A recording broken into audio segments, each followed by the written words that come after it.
नमस्कार विद्यार्थी मित्रांनो, इयत्ता 10वी विषय मराठी प्रकरण 3 आजी कुटुंबाचं आगळ. आगळ म्हणजे वाड्याच्या दिंडी दरवाजा बंद करण्यासाठी त्याला आतल्या बाजूने असलेला लाकडी अडसर जो असतो त्याला आपण काय म्हणतो? आगळ म्हणतो. ज्याप्रमाणे आगळ असल्यामुळे वाड्याचं संरक्षण होतं, बाहेरील संकटांपासून घरातल्या लोकांना सुरक्षितता मिळते, त्याचप्रमाणे या कुटुंबातील आजी ही घरातील कुटुंब प्रमुख बनून कुटुंबाला आधार देते आणि आजीच्या मार्गदर्शनामुळे, शिस्तीमुळे घरातील प्रत्येक सदस्याला मानसिक सुरक्षितता मिळते. थोडक्यात आजीचा घराला आधार वाटतो, त्यामुळे आपण कुटुंबातील आजी ही त्यांचे संरक्षण म्हणजे आपल्या सगळ्यांचं संरक्षण करते. म्हणूनच आजी आपण तिला एक कुटुंबाचं आगळ असं म्हटलेलं आहे. तर आपण आता लेखकांच्या विषयी थोडंसं पाहूया.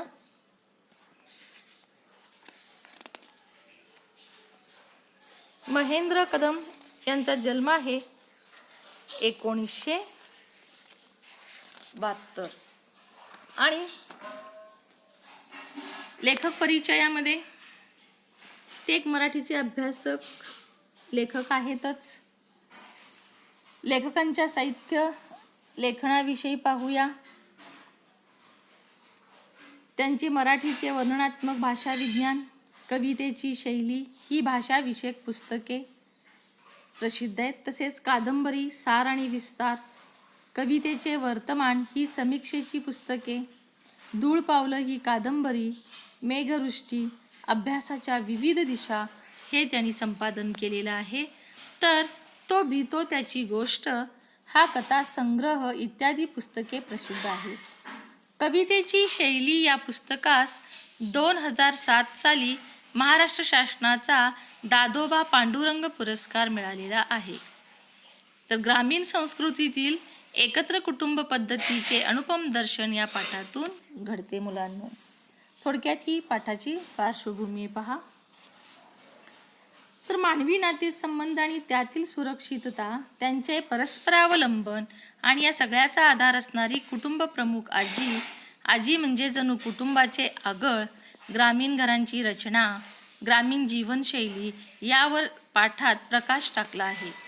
कौटुंबिक नातेसंबंध जपण्याचा संस्कार करणारा हा पाठ आहे. आणि त्या काळातील मुलांचे खेळ, त्यांना मिळणारा रानमेवा अशा अलीकडील काळात दुर्मिळ झालेल्या गोष्टींचे वर्णन आपल्याला पाठात वाचायला मिळते. ग्राम संस्कृती हा भारतीय संस्कृतीचा पाया असल्यामुळे ग्राम संस्कृतीचे म्हणजे ग्रामीण जीवनाचे, ग्रामीण लोकांच्या संस्कृतीचे महत्त्व जाणण्याचा संदेश या प्रस्तुत पाठातून आपल्याला मिळतो. तर आपण आता पाठ पाहूया. लेखक काय म्हणतात पहा. माझी आजी जवळपास 5.5 फूट उंचीची, रंगाने गोरी असूनही उन्हा पावसाने रापलेल्या त्वचेची, नवऱ्यामागं सगळा संसार गळ्यात पडूनही तिसऱ्या आमच्या पिढीवर हुकूमत गाजवणाऱ्या आजीच्या हातात 70 ओलांडली तरी काठी आली नव्हती. दात सगळे शाबूत तर होतेच, पण मोत्यासारखे चमकत राहायचे. डोकीत एकही केस काळा नव्हता. विशाल कान, धारदार नाक, चेहऱ्यावर सुरकुत्या पडूनही तरुणपणाच्या सौंदर्याची जाणीव करून देणारी चेहऱ्याची ठेवण, ताठकणा, पायात जुन्या वळणाच्या नालाच्या वाहना, अंगात चोळी आणि हिरवं व लाल अशी 2 रंगांची नऊवारी इरकल लुगडी, कपाळावरचं गोंधन दिसू नये म्हणून त्यावर लावलेला बुक्का. आजीच्या छत्रछायेखाली आमचे सर्व कुटुंब गुण्या गोविंदानं नांदत होते. आता मगाशीच आपण आगळ हा शब्द आणि त्याचा अर्थ मी सुरुवातीला स्पष्ट केलेला आहे. वाड्याच्या दिंडी दरवाजा बंद करण्यासाठी त्याला आतल्या बाजूने लावला जाणारा लाकडी अडसर म्हणजेच आगळ असं म्हणतो. आता तुम्हाला गोंधन पण माहीत आहे. सध्याच्या मुली आता गोंधन काढतात किंवा नाही फारसं मला माहीत नाही, पण आमच्या काळामध्ये किंवा आमच्या आधीच्या पिढीच्या स्त्रिया गोंधन हे गोंधवून घ्यायच्या आणि ते गोंधन म्हणजे विशिष्ट सुईने हातावर किंवा त्वचेवर, चेहऱ्यावर, बोटांवरती कायमस्वरूपी खुणा काढल्या जातात आणि त्या दिसायला हिरव्या असतात. त्याला आपण गोंधन असं म्हणतो. तर लेखक म्हणतात माझी आजी. त्यांच्या आजीचं वर्णन या पहिल्याच आपल्याला परिच्छेदामध्ये बघायला मिळतं. त्यांची आजी जवळपास किती फूट होती? 5-5.5 फूट उंचीच्या होत्या. रंगाने गोरी असून ही उन्हा पावसानं रापलेल्या त्वचेची म्हणजे रापणे म्हणजे खूप कष्ट केलेली आजी होती. त्यामुळे तिची त्वचा जरी ती गोरी असलेली होती पण ती उन्हानं काय झालेली होती? तिची त्वचा काळवंडलेली होती. रापणे, उन्हाने काळवंडणे. रापणे म्हणजे उन्हाने काळवंडले. आणि बुक्का म्हणजे काळ्या रंगाचा कपाळी लावला जाणारा एक गंध असतो. बुक्का जर आपण पंढरपूरला वगैरे गेला तर तिकडून ते आणतात बघा आणि तो बुक्का वगैरे लावतात. काहींच्या घरामध्ये ते लावलं जातं. नवऱ्यामागं म्हणजे आजोबांच्या मागं, लेखकांच्या आजोबांच्या मागं सगळा संसार गळ्यात पडून ही तिसऱ्या आमच्या पिढीवर हुकूमत गाजवणाऱ्या आजीच्या हातात 70 ओलांडली तरी काठी आली नव्हती. बघा, आजी 70 ओलांडलं होतं. 70 वर्ष होऊन गेलं होतं आजीचं, तरी सुद्धा तिच्या हातामध्ये काठी आलेली नव्हती. आजी वाकलेली नव्हती. दात सगळे शाबूत होते. अजून तिचे दात सुद्धा कसे आणि मोत्यासारखे चमकत राहायचे, एवढे पांढरे शुभ्र होते पहा. आणि डोक्यात एकही केस काळा नव्हता. विशाल कान कसे होते? मोठे होते. धारदार नाक, नाकाचं टोक आपण म्हणतो शेंडा धारदार असतो पहा. चेहऱ्यावर सुरकुत्या पडून ही तरुणपणाच्या सौंदर्याची जाणीव करून देणारी चेहऱ्याची ठेवण होती. म्हणजे आजीकडे पाहिलं तर आजी तरुणपणे तिचं किती सौंदर्य असेल, छान, किती दिसायला सुंदर असेल आजी, हे लक्षात यायचं. आजीचा ताठकणा, पायात जुन्या वळणाच्या नालाच्या वहाणा, अंगात चोळी आणि हिरवा आणि लाल अशी 2 रंगाची 9वारी इरकल साडी, लुगडी ती नेसत होती. पहा, कपाळावरचं गोंधन दिसू नये म्हणून त्यावर लावलेला बुक्का आणि कपाळावरती गोंधन काढायचे, गोंधून घ्यायचे आणि ते दिसू नये म्हणून त्यावरती ती बुक्का लावायची. आजीच्या छत्रछायेखाली म्हणजे तिच्या मायेखाली, तिच्या आधाराखाली आमचे सर्व कुटुंब गुण्या गोविंदाने नांदत होते. आमच्या घरी एक गावरान गाय होती. तिला आम्ही कपिली म्हणायचो. एका आड एक वेताला तरी खोंड ती नक्कीच द्यायची. त्यामुळे दावणीला कायम कपिलीचीच बैल असायची. कपिली दूध ही भरपूर द्यायची.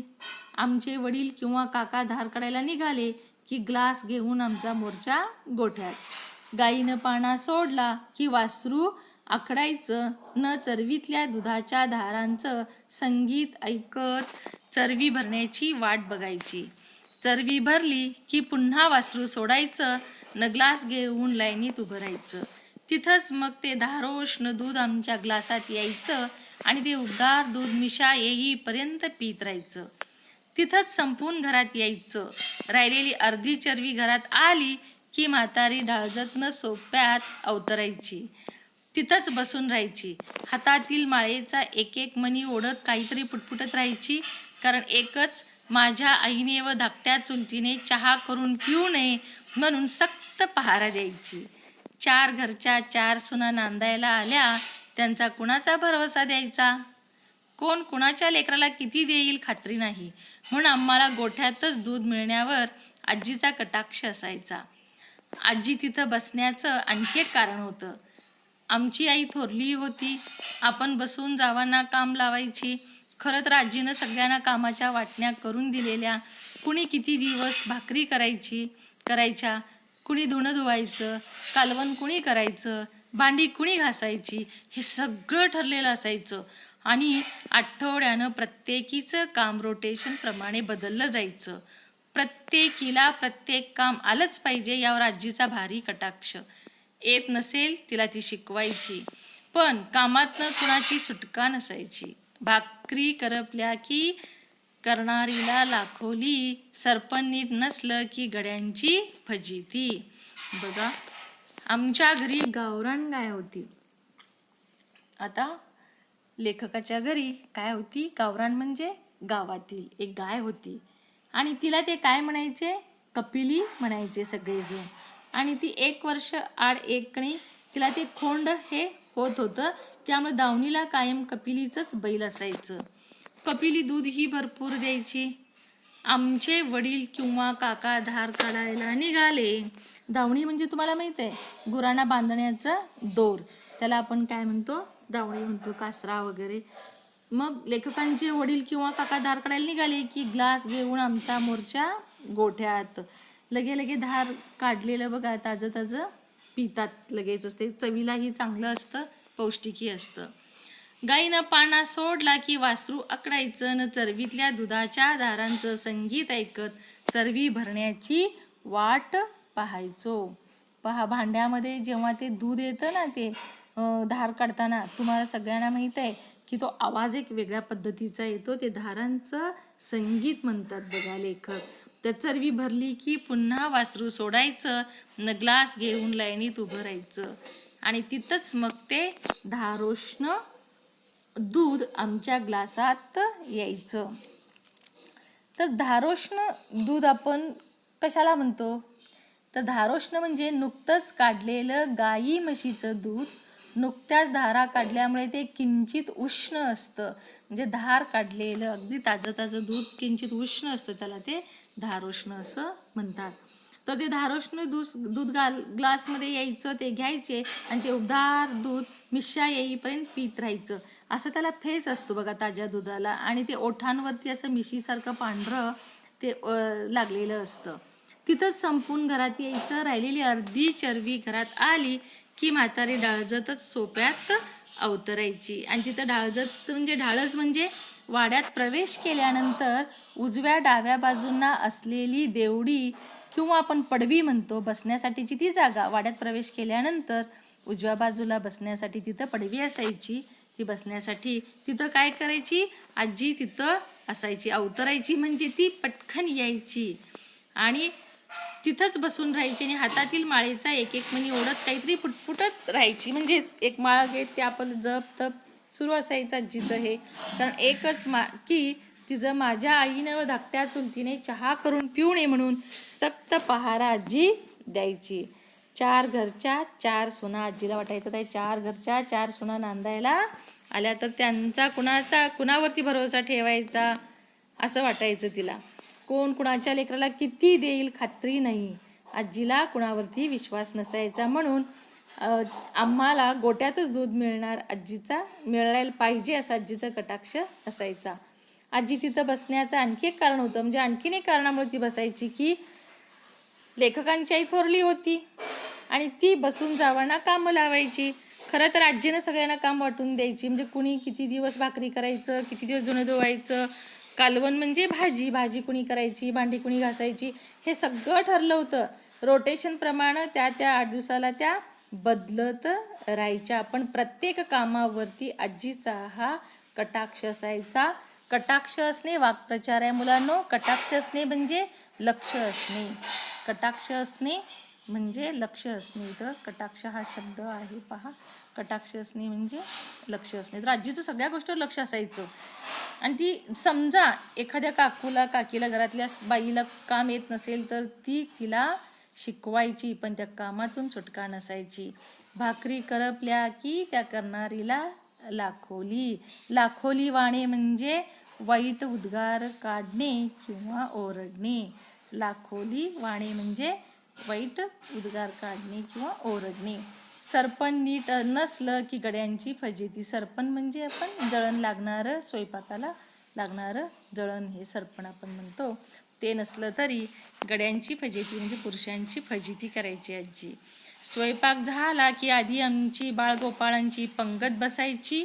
आजी पुढं सरकायची ना आमची आई जेवायला वाढायची.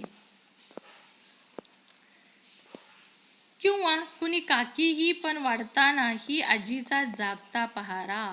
मग काकी वाढू दे अगर आई वाढू दे, आजी तिथं नेहमीच बसून राहायची. धपाटे घालू खाऊ घालायचं. कुणाला खरकट ठेवू द्यायची नाही. म्हणजे आग्रहाने आजी खायला घालायची आणि ताटात खरकट ठेवू देत नसायची. आमच्या जेवणानंतर रानातल्या भाकरी बांधल्या जायच्या आणि नंतर सगळ्या बायका मिळून जेवायच्या. जे पुरुषांची शेताला जाणाऱ्या पुरुषांना जेवण द्यायचं आणि नंतर सगळ्या बायका एकत्र मिळून जेवायच्या. 10च्या दरम्यान पोरांना शाळेत पिटाळून दुपारच्या कामाचं नियोजन करून मग आजीची स्वारी ढाळजत येणार. मग 10 वाजता आम्ही मुलं सगळे शाळेला जाणार. पिटाळून म्हटले शाळेत पाठवून द्यायचं आणि दुपारच्या कामाचं नियोजन करून आजी सगळ्यांना सांगून मग आजी ढाळजत येऊन बसत होती. बसता बसता झोपी जाणार, पण झोप भारी सावध. म्हणजे आजीला झोप अशी काय पूर्ण गाढ झोप लागत नव्हती, ती अशी सावध असायची. कुठंही खट्ट झालं की आजी तट्ट व्हायची. म्हणजे कुठंही कुठूनही आवाज आला इकडून तिकडून तर आजी लगेच जागी व्हायची. कानोसा घेऊन पुन्हा डोळं झाकणार. झोप होता होता गल्लीतल्या बायका जमल्या की वाकळ शिवायचं असो, शेंगा फोडायचं असो की धान्य निवडायचं असो, सगळ्या मिळून एकमेकींची कामं करायच्या. गल्लीतल्या बायका येतानाच काम घेऊन यायच्या, गप्पा व्हायच्या, सासूरवास जात अशा सगळ्यांच्या चर्चा होत असत. बघा त्या ढाळजत बसून म्हणजे ती बसण्यासाठी सगळ्यांची पडवीच होती. बायका दुपारी कामावरून सगळ्या यायच्या, इकडच्या तिकडच्या, मग गप्पा व्हायच्या, मग सगळ्या कामच घेऊन यायच्या. एकमेकी मिळून ह्या काय करायच्या, कामं करायच्या. आमची ढाळच म्हणजे गावाचं वर्तमानपत्र होतं आणि आजी त्याची संपादक होती. पहा, आमची ढाळच म्हणजे लेखक काय म्हणतात, गावाचं वर्तमानपत्र होतं आणि आजी त्याची संपादक होती. तर सगळ्या बातम्या तिथं यायच्या आणि त्यांची शहानिशा व्हायची न मग त्या गावभर जायच्या. पहा, सगळे येऊन तिथं बसायचे, म्हणजे सगळ्या चर्चा गावातल्या तिथं व्हायच्याच, बातमी सगळी इथं मिळायचीच. मग शहानिशा खरं खोटं झाल्यानंतर ती बातमी सगळीकडे गावभर जायची. कडूसं पडायच्या आधी ही मैफिल मोडायची. आता कडूसं पडणे वाक्प्रचार आहे मुलांनो, संध्याकाळ होणे. कडूसं पडणे, संध्याकाळ होणे.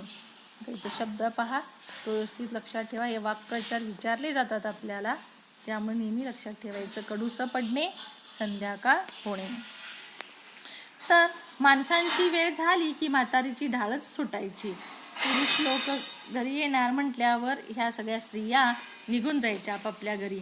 माणसं ढाळजत बसायची. रात्री 8च्या दरम्यान ढाळजचा दरवाजा लागला आणि एकदा आतनं आगळ टाकली की वाडा शांत व्हायचा.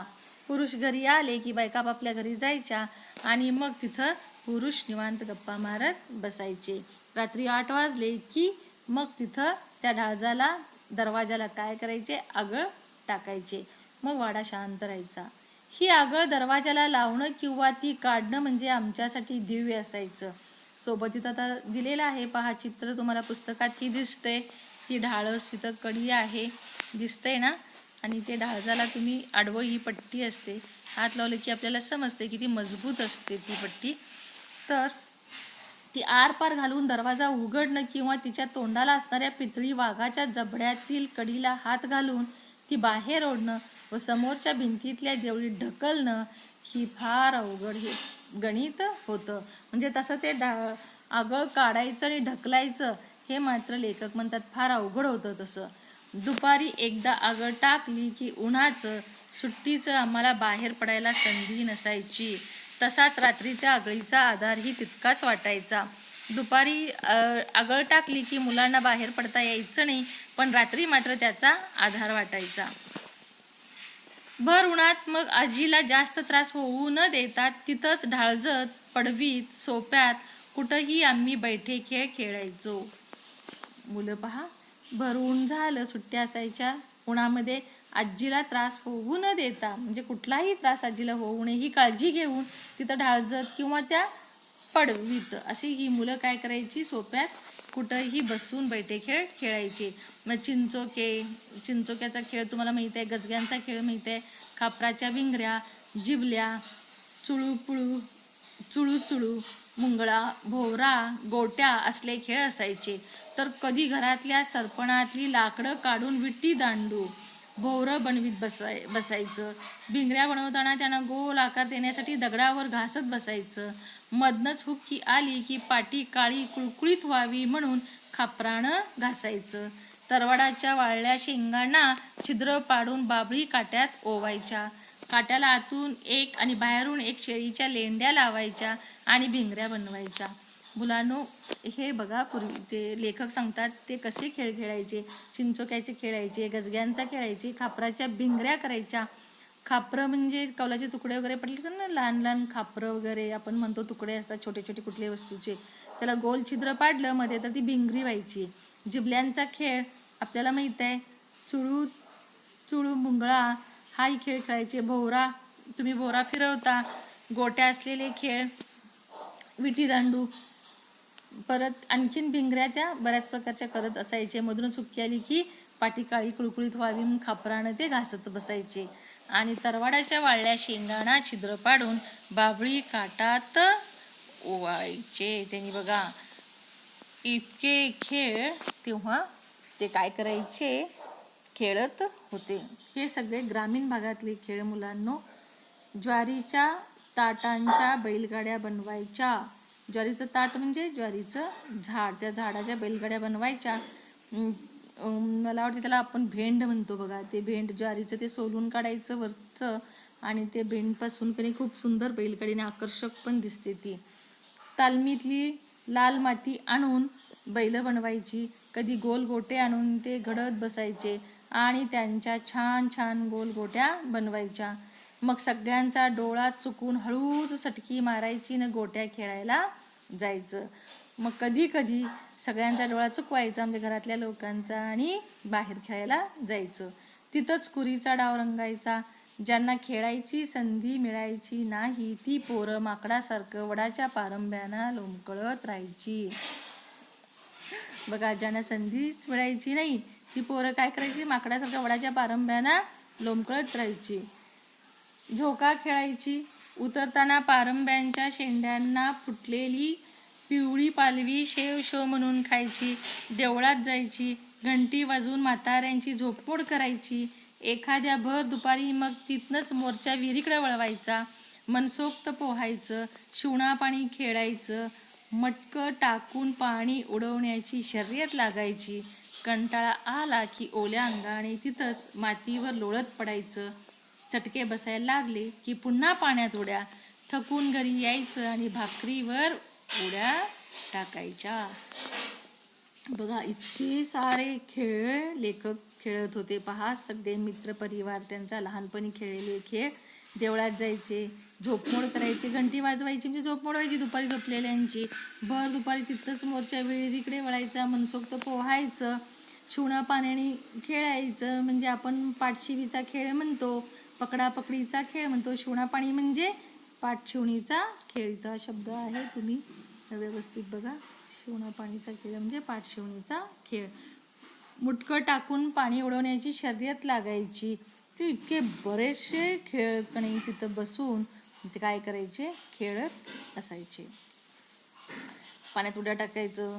परत इतकं सगळे खेळ खेळून कंटाळून येऊन शेवटी घरी आल्यानंतर मात्र जेवणावर ताव मारायची म्हणजे भाकरीवर उड्या टाकायच्या असं म्हणतात. म्हणजे खूप भूक लागलेली असायची आणि जेवण करायचं.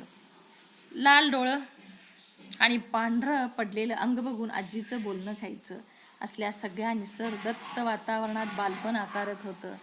गाभोळ्या चिंचा, मिठाचे खडे आणि कच्च्या कैऱ्या, बांधावरची बोरं, चिंचांचा तोर, उंबर, ढाळं, काटाड्यावर भाजलेली कणस, गहू ज्वारीचा हुरडा, कच्ची वांगी, गवार, छोटी तंबाटी, शेळ्या, कलिंगडं, शेंदाडं, करडीची पात्राची भाजी, ज्वारीची हिरवीगार ताटं, कवटं, तुरीच्या मटकीच्या शेंगा, त्यांची उकड, हुलग्याचं माडगं असा सगळा रानमेवा पोटात जात होता. आम्ही वाढत होतो, भांडत होतो, पुन्हा एकत्र खेळत होतो. ढाळजत आजीच्या धाकात अभ्यास करत होतो. आजीच्या मायेच्या सावलीखाली आम्ही मोठे होत होतो. आणखीन लेखक म्हणतात, अगदी भर दुपारी मनसोक्त पोहून झालं, करून झालं, भाकरीवर ताव मारायचं, जेवण वगैरे झालेलं असणार. पण असल्या सगळ्या निसर्गदत्त वातावरणात त्यांचं बालपण आकारत होतं. म्हणजे इतके खेळ खेळायचे. खेळ खेळून झालं की परत त्यांनी वर्णन केलेलं आहे. तेव्हा त्या वेळेला जे उपलब्ध त्यांना फळं वगैरे मिळायची, धान्य वगैरे मिळायचं, ते सगळं ते अगदी मनसोक्त खात होते. त्यात दाभोळे चिंचा असायच्या ना पिकत आलेल्या, त्या चिंचा खायचं. आणि बरोबर घरातून मिठाचे खडे, तुम्ही सुद्धा आता शाळेत विद्यार्थी आणता बघा, मीठ घेऊन येता घरातून. मग काही मुलं मुली चिंचा आणतात, कैऱ्या आणतात आणि शाळेत बसून तुम्ही सुद्धा खात असता. घरी सुट्टी दिवशी खात असता. कच्च्या कैऱ्या, बांधावरची बोरं सुद्धा देशी छोटी छोटी लागतात बघा, काटेरी झाड असतं रस्त्याकडेला असती बोरं, चिंचांचा तौर, हे सगळं तुम्ही पण खात आलेला आहात. चिंचेला बारीकसं हे आलेलं असतं पहा, कोवळं असं पानं वगैरे, ते सुद्धा. पिकलेली उंबरं सुद्धा छान लागतात. ढाळं म्हणजे आपण हे खातो ना हरभऱ्याचं, सोलाणा म्हणतो आपण त्याला, तर तेही. काट्यावर भाजलेली कणसं, तर काटाड्यावर भाजलेली कणसं म्हणजे पूर्वी शेतात सुद्धा ते ह्याच्यात तुम्ही पण खाल्लेलं असाल नक्कीच मला वाटते.